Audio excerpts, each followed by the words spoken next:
Bonjour, dans cette capsule, je vous présente comment on peut personnaliser les icônes qui s'affichent quand on double-clique sur une cellule pour ajouter des preuves d'apprentissage sur nos observations, sur des communications qui ont lieu dans notre classe ou encore sur des productions. Donc, on va ajouter une colonne et vous avez vu tout à l'heure dans une précédente vidéo que dans l'éditeur, on a le choix, donc quand on double-clique sur la cellule, ça peut être un menu d'icônes qui s'affiche ou encore un texte avec icône. Donc, je vous présente là à nouveau. Donc, j'ai créé une colonne, je n'ai pas placé de titre, là, mais ce n'est pas grave pour l'exercice. Donc, ici, quand je double-clique sur l'élève, j'ai un menu qui est là. Donc, j'ai accès à une banque d'icônes pour pouvoir mettre mes observations. Donc, ici, ça peut être présent. On peut mettre un bonhomme sourire, donc je peux l'effacer, mettre le bonhomme sourire. Un petit drapeau jaune parce qu'il y a eu un petit accident là, pendant la période, un petit accrochage avec un autre élève. Donc voilà, donc je fais mes observations comme ça à l'aide d'icônes. Donc vous voyez, j'ai un menu qui est là, mais je peux en ajouter, je peux en supprimer là, pour garder seulement celles qui me conviennent. Donc je vais vous présenter comment on peut aller personnaliser ce menu-là. Donc on se rend ici dans les paramètres d'Idoceo. Et à ce moment-ci, on vient trouver le menu icône.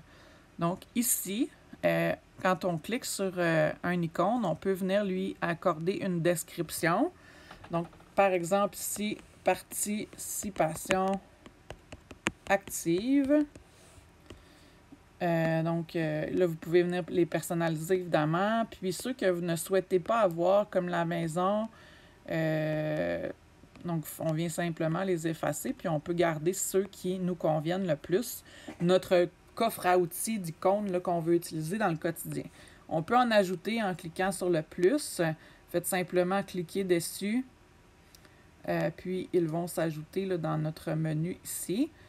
Puis, à ce moment-là, c'est plus facile de venir accorder une légende là, pour vous rappeler qu'est-ce que vous voulez dire là, pour cette icône-là. Donc, ça, c'était pour le menu icône. Ensuite, dans vos éditeurs personnalisés, vous avez vu dans la vidéo précédente là, que dans l'éditeur, quand on ajoute une colonne, on peut choisir éditeur personnalisé. Donc, c'est vraiment ici qu'on vient les modifier.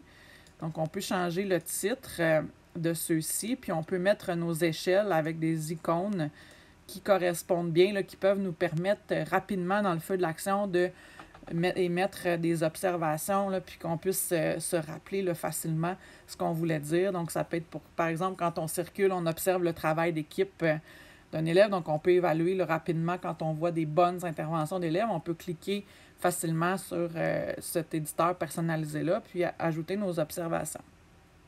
Donc, on peut venir le modifier ici. Et voilà. Donc là, on va retourner dans le carnet de notes ici. Puis je vais vous montrer là, comment maintenant, notre éditeur, là, on a ajouté. Donc, c'est ici qu'on vient choisir éditeur d'icônes, comme tout à l'heure. Et là, je vais écrire test. Et là, vous allez pouvoir observer que mon menu d'icônes, il s'est personnalisé. Donc, ce que j'ai ajouté, là, j'ai ajouté le petit bonhomme, le petit icône de bonhomme mauve ici, là, tout à l'heure. Donc, on peut ajouter plus d'un icône à la fois pour une case, sans problème. Et là, finalement, la chose qui me reste à vous montrer, c'est comment on peut personnaliser le menu présence. Là. Donc, quand on ajoute une colonne présence, on a par défaut là, le crochet vert et le X rouge qui signifie que l'élève était absent. On peut venir personnaliser cette barre-là là, pour quand on prend les présences en début de période. Donc ici, là, ils sont barrés par défaut. Donc on a les 3 qui sont là. Donc le retard, évidemment. Vous pouvez ajouter...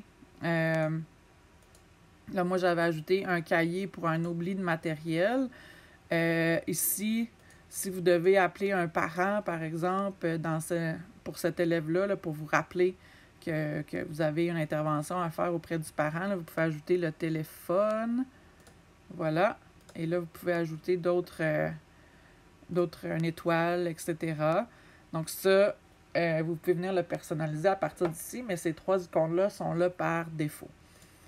Donc, dans ma colonne présence, là, je vais l'ajouter et à ce moment-ci, je suis capable de venir rapidement prendre des notes, absent, oubli de matériel, et après ça, vous avez le téléphone. Donc, si vous voulez que l'oubli de matériel soit dans l'autre colonne, être capable de dire qu'il est présent, vous voyez, ça ne fonctionne pas, là, ce que j'ai mis ici. J'aimerais, moi, indiquer qu'il était présent, mais qu'il y a eu un oubli de matériel, donc je ne suis pas capable de mettre les deux.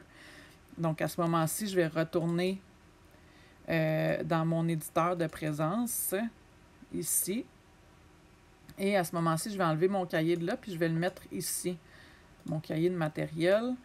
Puis je vais ajouter mon téléphone. À ce moment-ci, je vais être en mesure de placer les deux dans ma colonne quand je vais prendre mes présences. Donc, je voulais ajouter une colonne présence. Donc, maintenant, je suis capable de mettre qui est présent, mais qu'il y a eu un oubli de matériel. Puis que je peux dire qu'il est absent et je dois appeler le parent. Donc, voilà. Donc, ça me permet de prendre les présences rapidement avec des petits icônes. En un clic, là, je peux faire passer à travers ma classe. Puis, c'est un repère visuel facile pour voir ma journée.